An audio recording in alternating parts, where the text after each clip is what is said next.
Following Russia's special ops in Ukraine in June 2022, the EU temporarily lifted import restrictions. However, the subsequent influx of Ukrainian products into the EU market led to price declines in frontline nations such as Hungary, Poland, Slovakia, Bulgaria, and Romania. British farmers have also joined the protests, expressing solidarity and obstructing aid, food, grain, and money from reaching Ukraine.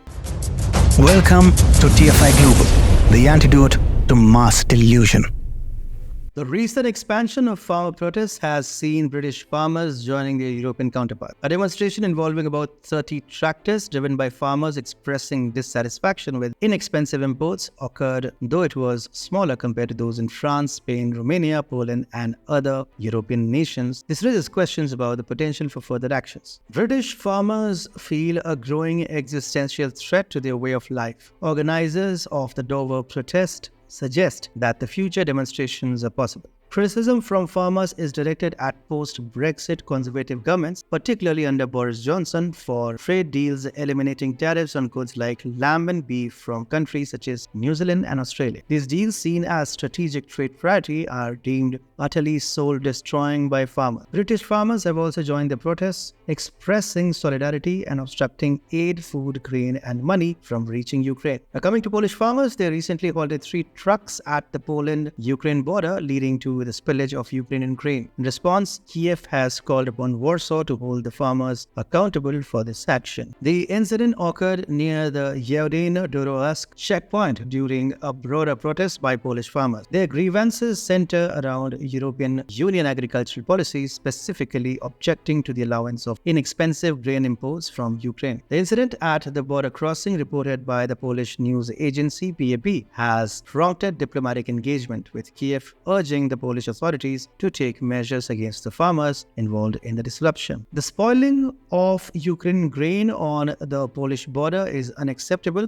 Any farmer should know how much hard work it takes to produce grain, especially during wartime. Ukrainian Foreign Minister Dmytro Kuleba wrote on X, formerly known as Twitter, "For the sake of friendly Ukrainian-Polish relations, the perpetrators of this provocation must be held to account." Get it. Moreover, concerns extend to frustrations over net zero schemes causing unconventional pricing of goods like straw. The disparity between government commitments to subsidies and the actual support provided is a significant point of contention among farmers. Last year, in the Netherlands, a significant uprising occurred among farmers in response to the government's plan to reduce emissions of pollutants. Approximately 40,000 farmers gathered in the central Netherlands, brandishing placards and flags to express their discontent. The government aimed to achieve a 50% reduction in nationwide emissions of nitrogen oxide and ammonia by 2030, describing the proposal as an unavoidable transition intended to enhance air, land, and water quality. This proposal was forcing farmers to cut down their livestock herds and stop working altogether. Polish truckers initiated road blockades with Ukraine starting from November 6th. Their actions transcended mere protest, embodying a palpable expression of frustration among the Polish blue-collar workers. In November, the volume of Ukrainian exports that successfully crossed the Polish border was notably diminished, totaling approximately 282,000 tons. The slowdown was not uniform across all checkpoints. The ministry observed a near cessation of exports at some border crossings, while at others there was a 50% reduction. Farming groups employed a strategy of utilizing tractors to obstruct national highways, causing road closure. The participation of truckers in Poland further intensified the disruption, contributing to the overall impact of the protests. Their concern centered around the perception that Ukraine, with the backing of the European Union, was undermining their employment opportunities by providing more cost-effective transport services. This issue resonated deeply with the workers, directly affecting their means of livelihood. Ukraine aid also triggered discontent among German farmers, which led to widespread protests against Chancellor Olaf Scholz's austerity measures. German farmers demonstrated in January's chill weather as they sought to convey their refusal to bear the consequences of budget deficits attributed to governmental decisions. A week-long protest unfolded across Germany, with farmers expressing concerns about the potential collapse of the agricultural sector due to insufficient support. The focal point of discussion discontent was the cut in diesel subsidies and tax breaks introduced by Chancellor Scholz as a part of a broader plan addressing a significant